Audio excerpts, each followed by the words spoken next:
Mga ka-DIY, welcome back to our YouTube channel. So for today nga pala, gagawa tayo ng part 2 video nitong ating dito na Wi-Fi modem na napakamurang internet mga ka-DIY. So siya nga pala, marami kasing nag-comment doon kaya ginawa natin ng part 2 is problema nila mahina yung signal sa pwesto nila. Either yung bahay nila is naharangan, walang kagaya nung sa amin na may bintana tapos nasa third floor kami kaya malakas yung signal. Yung iba naman ay medyo malayo at mapuno, magubat lalo sa probinsya mga ka-DIY. Pero may technique tayo na pwedeng gawin doon mga ka-DIY para lumakas yung signal. Pero hindi to lahat applicable so depende pa rin sa situation nyo. So pwede ilagay nyo sa labas tong ating Wi-Fi modem tapos ilagay nyo sa kawayan para mataas mga ka-DIY. O di ba? Yun yung solution doon. Pero syempre, hindi naman waterproof itong ating modem. So, anong ating gagawin? Pwede kang bumili nito. Ito yung ating IP65 na case. So, waterproof to mga ka-DIY. Pwede itong ilagay sa labas. Ilalagay natin sa loob yung antena natin. So, kasya. Ayun, sakto. Yung sukat nito ay 255 by 200 by 80 mm. So, ayan, nandyan siya. Tapos, itatali nyo na sa kawayan, mga ka-DIY. O kaya, sa bubong, lagyan nyo na lang ng poste doon. Ang problema natin, paano natin siya ipapower? Maglalagay ba tayo ng outlet sa labas? Paano natin iwa-waterproof yun? Di problema na naman, mga ka-DIY. So, ang solusyon po dyan ay power over Ethernet. Ang mga kakailanganin natin ay ito. Ito, bili lang kayo nito. Mag-asawa to, mga ka-DIY. Ito ay splitter at saka combiner. Passive injector lang to hindi siya active. Ang pagkakaiba nun, kapag passive, kung ano yung isupply mo, yun lang din yung ilalabas niya. Kapag active kasi pwedeng i-boost or i-step down So ito ay passive, magkaasawa yan. Isang male at isang female. So ito, dito natin ikakabit mga ka-DIY. Tapos, itong kabilang side naman, ito ang ikakabit natin dito. Tapos yung internet dito mga ka-DIY. Mamaya explain ko bakit kailangan pati yung internet Ayan, so dalawa na yan mga ka-DIY. Mapapower na natin siya. Siyempre, kailangan nyo ng LAN cable. Maximum 15 meters. So itong nasa akin ay 10 meters lang ata to o 5. 5 lang ata to. Pero for example lang naman mga ka-DIY, 5 meters. So ikakabit lang natin yan magkabilang dulo. So ayan, isuksok nyo dyan. Isuksok natin dyan. Ngayon, pwede na natin siyang i-power. Isaksak ko to mga ka-DIY sa ating adapter. Makita nyo, mabubuhay na yung ating modem. So, dumaan siya sa splitter at saka combiner ng PoE.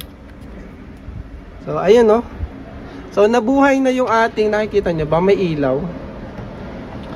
Ayun may ilaw siya mga ka-DIY. Medyo mahina lang Tapos nakikita nyo may wattage na tayo dito. Napakatipid nga pala nito sa kuryente mga ka-DIY kasi halos 2 watts lang yung ginagamit niya. So kahit 6 kaming nakakonect, 6 na device yung nakakonect sa kanya, 2 watts lang compared mo dun sa ibang modem na 6 watts pataas. So ito 2 watts lang mga ka-DIY, less than pa nga So ayan, napapower na natin siya gamit ito, yung ating splitter at saka combiner. 'Di ba ang galing? Pwede natin siyang i-power dumaan sa LAN cable. Ngayon, bakit may ganitong LAN port pa tayong gagamitin? Kasi 'di ba may Ethernet naman siya na may LAN output naman siya dito. Since ilalagay natin 'to sa mataas at malayong lugar, yung Wi-Fi signal natin galing dito ay medyo mahina na kasi mas malayo na sa atin yung ating access point. Nasa labas nga kasi siya para receiver natin ng mas malakas na signal from dito. So kailangan yung bumili ng extra na router. Kahit anong brand naman. Ito lang yung pinakamurang binibili ko. Dati ko pa kasi ginagamit tong si Mercosys. Yan. Itong router na to, ito ang ilalagay nyo sa loob ng bahay. At dito na kayo ko-connect ng internet mga ka-DIY. Bale, ipapower nyo lang din to. Isaksak nyo sa loob ng bahay. May saksakan sa loob ng bahay.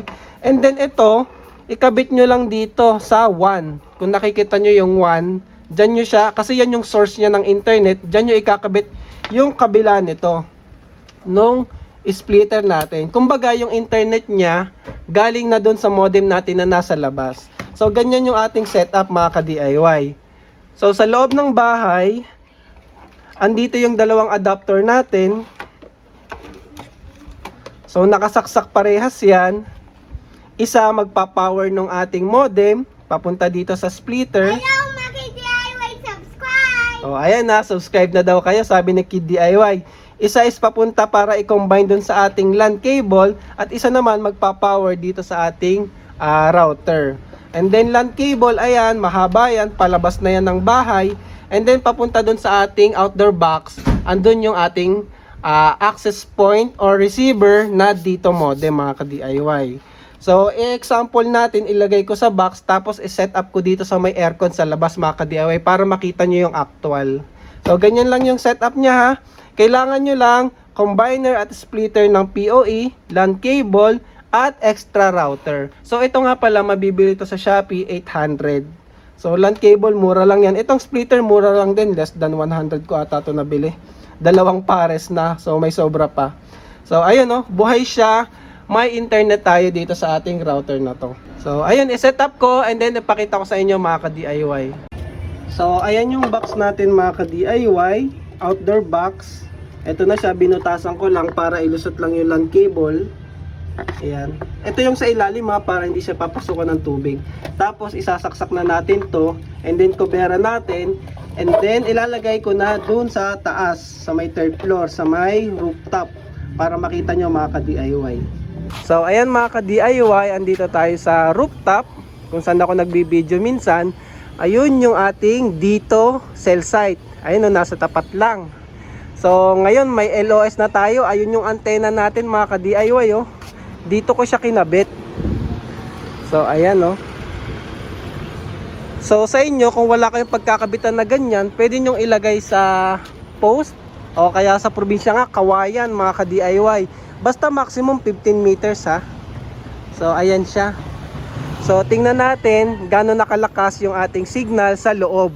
Bali nga pala kapag LTE or 4G, ang titingnan nyo doon yung SINR mga ka-DIY. Yun yung pinaka-importante. So ipapakita ko sa inyo mga ka-DIY kung saan yun makikita. Signal to noise interference ratio. Mga ka-DIY, ito pala yung login page ng ating modem. So, 192.168.8.1 login and then ilalogin nyo lang yung naka-default naman yan nasa ating modem. So, pag nilogin natin mga ka-DIY, dito na yung ipapakita ko sa inyo ano ba dapat yung ating tingnan. So, dito sa advanced, punta ka sa system, then cell information. Ayan, ito yung sinasabi kong SINR. So, dapat maganda yung signal level, maganda yung RSRQ, pero ang pinaka-importante, maganda yung SINR natin mga ka-DIY. So, ang pinakamataas niyan ay 30 dB. So, kapag nakukuha mo yung 30, ay the best na yun mga ka-DIY. Sa akin, maximum ko, ayan, 20 to 21. So, ngayon, yung router ko na Mercosys, ayan, nakakonect na siya. Pinalitan ko lang yung LAN cable kasi nagka-problema mga ka-DIY. Nabanat naputol. So, naglolo ko siya. Ngayon, pinalitan ko na ibang LAN cable. So, yung Mercosys natin, ito pala yung adapter ng ano natin ha. Tingnan mo, halos less than 2 watts lang yung gamit ng ating router sa labas mga ka-DIY na pinapowered natin gamit nga yung PoE natin. So, naka-PoE siya. Tapos ito yung adapter naman ng ating Mercosys. Ngayon, connect tayo kay Mercosys. So, testingin natin. I-test natin yung kanyang speed naman. Diyan tayo kumonect. Kasi yan yung malapit sa atin na router. Kasi technically, yung ating dito, nasa taas na yan or nasa labas. Sa akin kasi medyo malapit pa kaya nadedetect ko. Kasi sa rooftop lang ay nasa third floor ako. Kaya nakaka-login ako. Pero kung sa inyo malayo, kailangan nyo lumabas para mag-login. Tapos, dito na kayo connect sa router nyo sa loob ng bahay. So, testingin natin. Ayun, nag-speed test na ako at sinampulan ko na naka 674 Mbps. So, dun yan nakakonect sa Mercosys. Yang 5 GHz na yan, DIY Pinoy 5 GHz. Ito yan, napalitan ko na kasi yung SSID niya mga ka-DIY. So, test ulit natin para makita nyo na working naman siya. So, nasa labas yung antena ko niyan mga ka-DIY ha. Nasa labas yung ating dito na PoE na antena modem, antena modem. So, goods na goods, kayang-kaya yung 80 Mbps, o, di ba? Basta nag 20 dB na SINR ka na mga ka-DIY, goods na yan, maganda na yung speed natin. Tapos sabi, pag naka 1 tera ka daw na data consumption, bumabagal na si dito. Based naman sa experience ko mga ka-DIY, more than 1 tera na ata yung nagamit ko kasi nasa 250 gig ako every 7 days. Lagpas 1 week, lagpas 1 month na tayong gumagamit nitong mga ka-DIY. Ang ginagawa ko lang kapag nag-speed test ako tapos nakuha ko is below 10 Mbps, ang ginagawa ko, pinapatay ko yung router, binubuhay ko ulit. O kaya naman ilalak ko sa 4G, tapos ilalak ko ulit sa 5G. Para lang ma-refresh siya mga ka-DIY, ma-refresh yung connection. And then, ayun, okay na ulit, mataas na ulit yung speed test result. So, isa pa. So, dito yan ang gagaling ha. Tapos, yung antenna natin is nasa labas mga ka-DIY. Oh. Goods na goods. Ngayon ay Sabado. Mamaya, mapapanood nyo tong video na to. O, diba? Pagka video, upload. So, ayun. Goods na goods pa rin yung internet namin mga ka-DIY. So, kung medyo malayo yung cell site sa inyo, pwede nyo tong subukan. Pero kung malapit yung cell site at medyo mahina lang yung signal, mas pwede nyo tong subukan kasi pwede nyo palakasin pa yung signal nyo basta ilabas nyo yung antenna mga ka-DIY at magkaroon kayo ng LOS. So, ayun. Okay naman siya mga ka-DIY. So, yun lang para sa video na to. Ilalagay ko pala yung link ng mga product na gagamitin nyo kung gagawin nyo tong setup na to. Itong splitter natin, combiner, PoE splitter combiner, Mercosis router, at saka yung LAN cable, ilalagay natin yan. Kung wala ka pang modem dito, ilalagay ko din dyan mga ka-DIY. So, yun lang. Maraming salamat and thank you for watching.